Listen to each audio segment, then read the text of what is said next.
સાહિલ નામનો એક અત્યંત બહાદુર છોકરો હતો.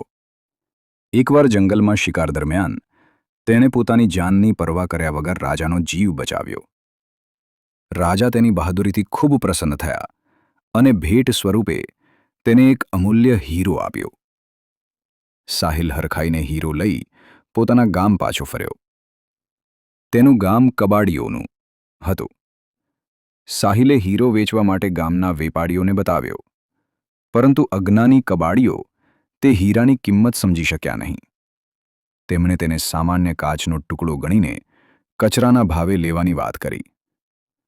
કોઈએ તેની સાચી કિંમત ન આપી, જેથી સાહિલ ખૂબ નિરાશ થયો અને ગામના પાદરે બેસીને રડવા લાગ્યો.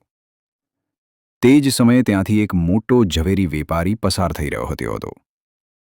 તેણે સાહિલને રડતો જોઈ કારણ પૂછ્યું અને તેના હાથમાં રહેલો પથ્થર જોયો.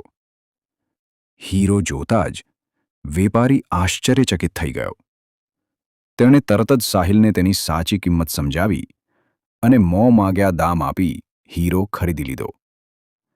સાહિલ રાતોરાત ગામનો સૌથી અમીર માણસ બની ગયો. આખા ગામમાં આ વાતની ચર્ચા ફેલાઈ ગઈ.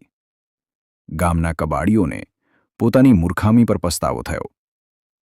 તેઓ સાહિલ પાસે આવ્યા અને પોતાની અજ્ઞાનતા બદલ માફી માંગી. વસ્તુની સાચી કિંમત તેની પરખ કરનારના જ્ઞાન પર આધારિત હોય છે.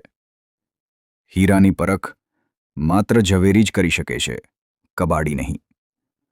વાર્તા આધારિત પ્રશ્નોત્તરી. 1. સાહિલે કોનો જીવ બચાવ્યો હતો? 2. રાજાએ સાહિલની બહાદુરી જોઈને તેને ઇનામમાં શું આપ્યું?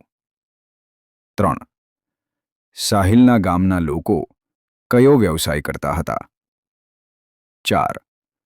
ગામના કબાડીઓએ હીરાને શું સમજી લીધો હતો? 5. કબાડીઓએ હીરાની કિંમત શેના ભાવે આપી?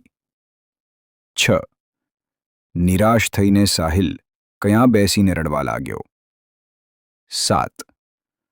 સાહિલને રડતો જોઈ તેની પાસે કોણ આવીને ઊભું રહ્યું? 8. વેપારીએ હીરાને જોઈને સાહિલને કેટલા પૈસા આપ્યા? 9.